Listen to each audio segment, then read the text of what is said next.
Welcome back to another video. You haven't seen this car on the channel in a little while because I really haven't done a whole lot to it lately. But today we've got a cheap modification that doesn't do a whole lot of functionality, but it looks cool. So if you feel like hacking your antique auto up, this video is for you. Let's check it out.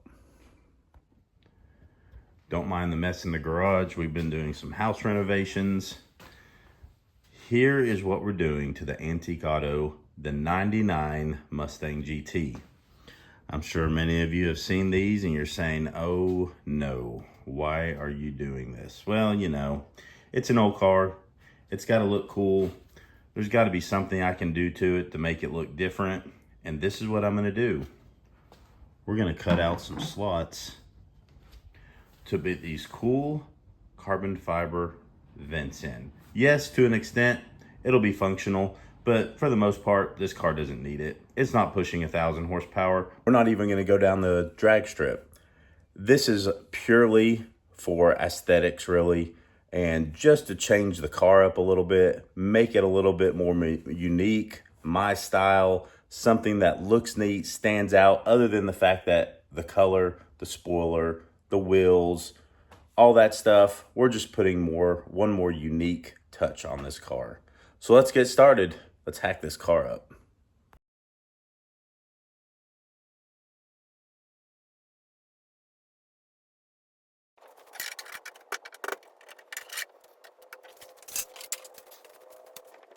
Now let's see. Obviously you can tell these have a shape to them. So we wanted to shape the front of it, the angle, towards the angle of the car. That way it looks a little more meant to be. Oh yeah, seats fit in there good. Perfect. All right, we're not gonna be too concerned about cleaning the edges up on the inside because honestly, anything you need to get to inside this fender, you're either gonna pull the fender well cover out from the inside or you're gonna pull the whole fender off in general. So your hands shouldn't be necessarily up in this area. So the risk of getting cut should be less likely from this metal. But I am going to go ahead and prime all the edges to prevent any type of rust from happening on the bare metal. And then we'll get to stripping the tape off, and then we'll get our sealant out and go ahead and start getting this installed.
All right, so we have the driver's side in. Paint actually looks pretty decent. You know, not a lot of fading or anything around the edge of it. But if I come back over here to the passenger side, I've got a lot of this fading right here. I thought it was adhesive from the painter's tape that I had marked it off, but It doesn't seem to be coming off with anything, so I'm gonna try buffing it out and using some rubbing compound and some polish and see if I can get that off of there.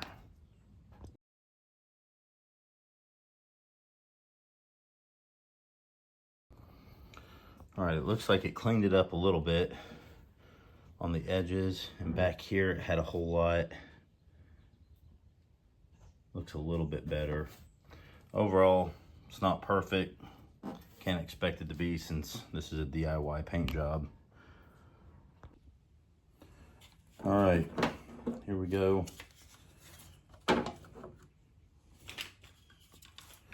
We're using Dynaflex 230. Never used it. They didn't have the stuff I needed, so this is what I'm going to try with. It's flexible, adhesive. So this is what we're doing.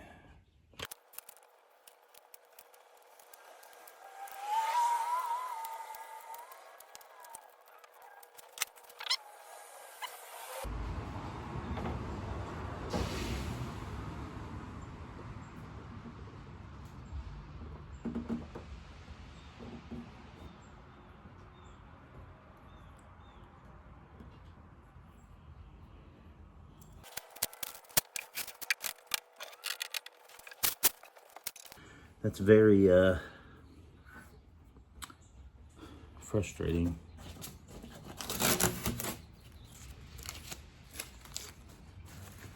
You keep having places pop up. The adhesive comes out the side. What I'm gonna do is take some mineral spirits and wipe it.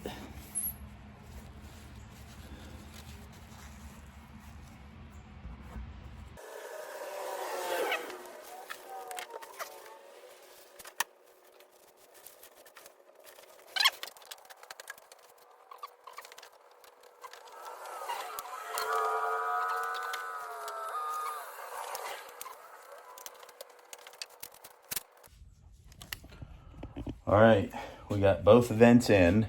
This one I think worked a little bit better because I put the outline of the blue tape on it, and I had only one little area it looked like it was possibly coming out, but I taped it down. I got it wiped off. Let me show you what it looks like so far.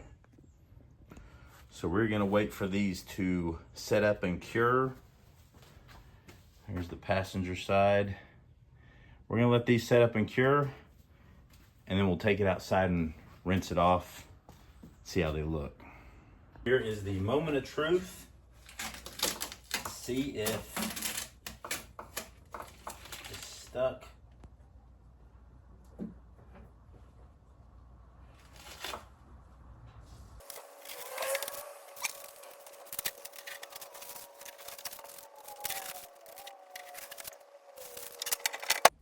Here is the final product.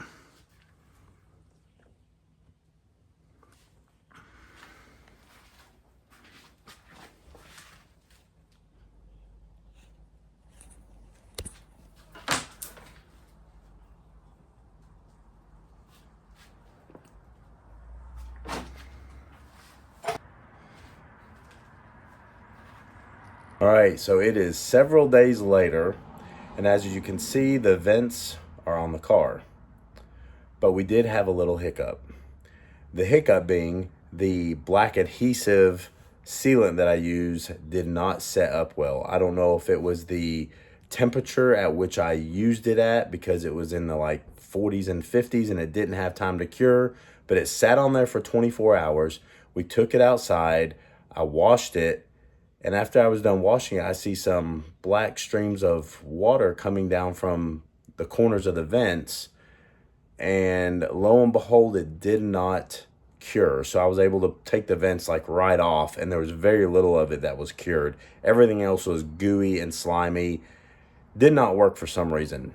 Like I said, maybe it was the temperature, but it didn't work well.